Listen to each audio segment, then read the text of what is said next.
આજના દિવસ માટે બાઇબલમાંથી વચન, યોહાનનું પુસ્તક અધ્યાય 21 વચન 17. તે ત્રીજી વાર તેને કહે છે, શું તું મારા પર હેત રાખે છે? શું તમે ક્યારેય પણ પરમેશ્વર દ્વારા આપવામાં આવેલ દર્દને તમારા અસ્તિત્વના બિલકુલ કેન્દ્રમાં, પોતાના જીવનના સૌથી સંવેદનશીલ ક્ષેત્રના ઊંડાણમાં અનુભવ્યું છે?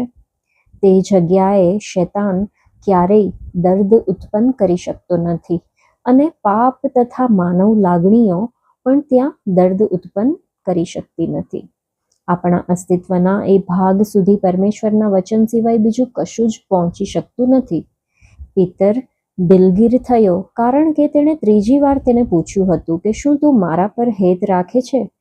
છતાં પણ તે એ સત્ય અંગે સભાન થયો કે તેના વ્યક્તિગત જીવનના મૂળ કેન્દ્રમાં તે ઈસુને પ્રેમ કરતો હતો, અને પછી તેને એ સમજ પડી કે ઈસુએ આટલી ધીરજથી પ્રશ્ન પૂછ્યો તેનો અર્થ શું હતો.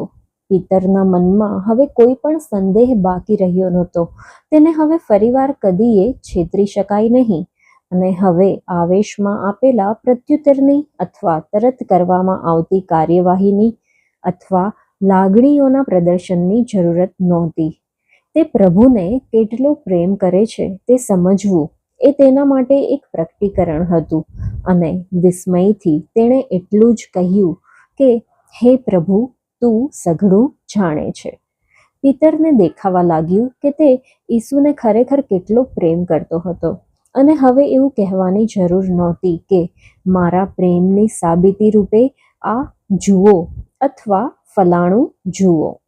પીતરે પોતાની અંદર એ શોધવાની શરૂઆત કરી કે તે ખરેખર પ્રભુને કેટલો પ્રેમ કરે છે, અને તેમણે એ શોધી કાઢ્યું કે તેમની આંખો ઈસુ ખ્રિસ્ત પર એટલી બધી ચોંટેલી હતી કે તેમને ઉપર સ્વર્ગમાં કે નીચે પૃથ્વી પર બીજું કોઈ જ દેખાતું નહોતું.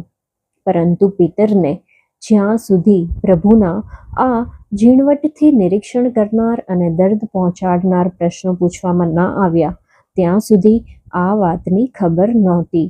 પ્રભુના પ્રશ્નો હંમેશા મારા સાચા અસ્તિત્વને મારામાં પ્રગટ કરે છે. પીતરની સાથે ઈસુ ખ્રિસ્તની ધીરજપૂર્ણ સ્પષ્ટ સીધી વાત અને કૌશલ્ય કેવા અદ્ભુત હતા.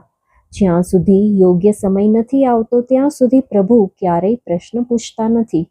જવલ્લે, પરંતુ લગભગ આપણામાંથી બધાના જીવનમાં ઓછામાં ઓછું એકવાર તેઓ આપણને એવી પરિસ્થિતિમાં લાવે છે જ્યાં તે આપણને વેધક પ્રશ્નો દ્વારા દર્દ પહોંચાડે છે.